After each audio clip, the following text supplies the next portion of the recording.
Good morning. I'm Lee Jamison, and this is the 197th installment of the Bible in a year. Today's readings are Psalms 16 and 17 and Acts 20, verses 1 through 16. You will not abandon my soul. A miktam of David. Preserve me, O God, for in you I take refuge. I say to the Lord, you are my Lord. I have no good apart from you.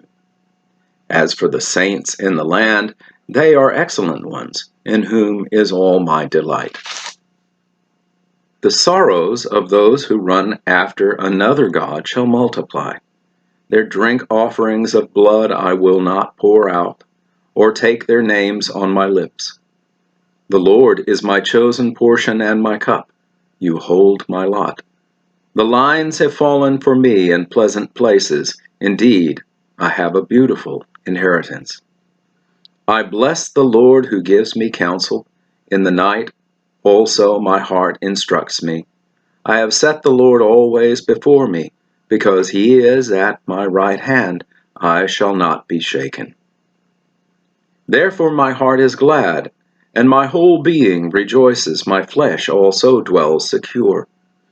For you will not abandon my soul to Sheol, or let your Holy One see corruption. You make known to me the path of life. In your presence there is fullness of joy. At your right hand are pleasures forevermore.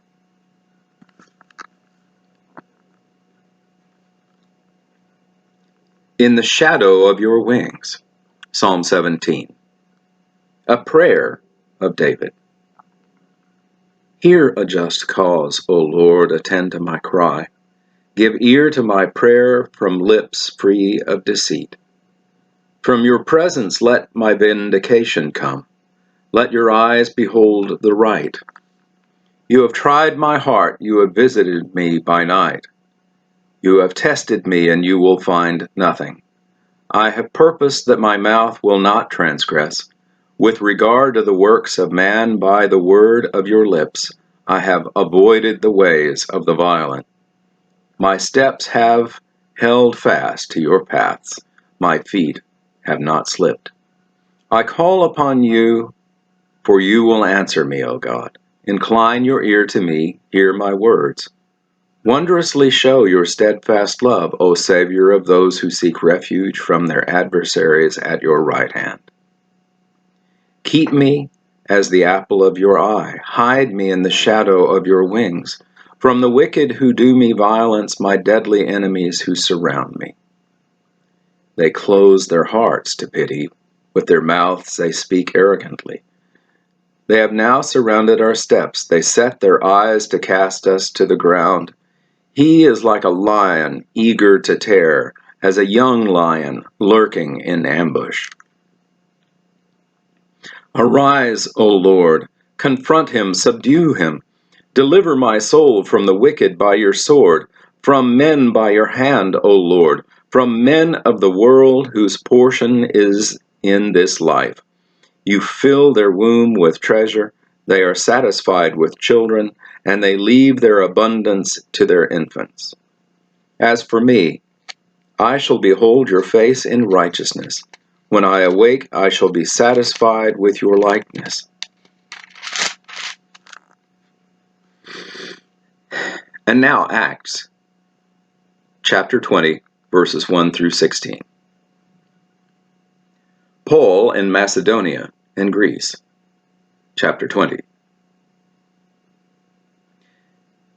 After the uproar ceased, Paul sent for the disciples, and after encouraging them, he said farewell, and departed from Macedonia.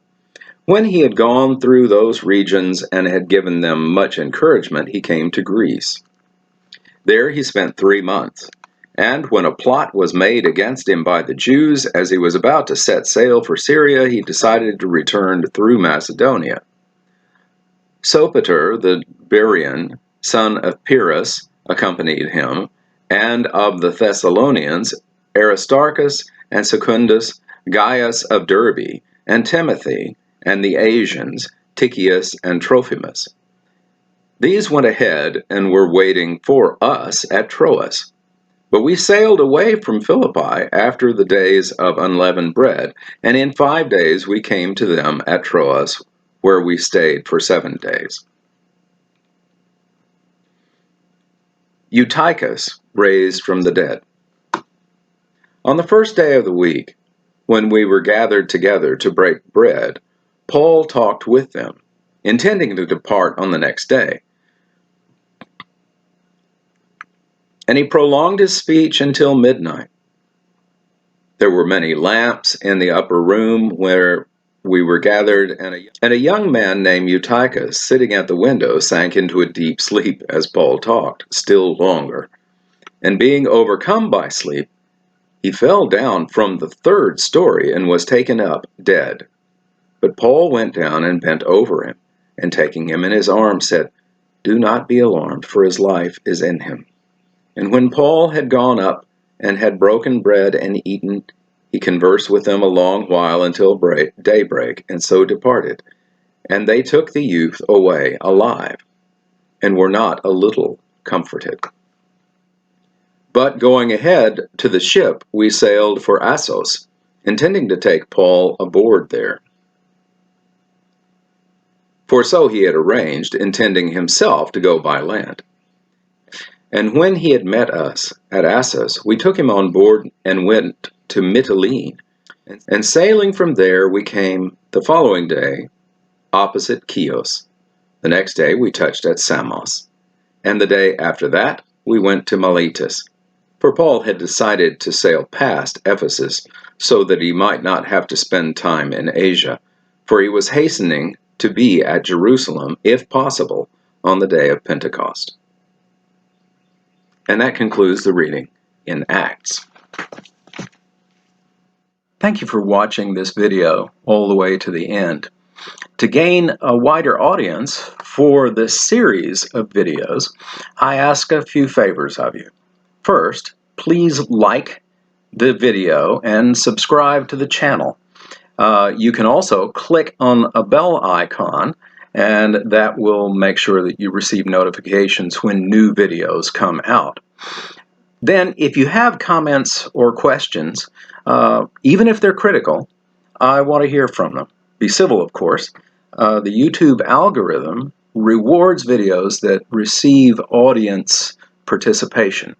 So I appreciate your input. You are a part of this channel as well.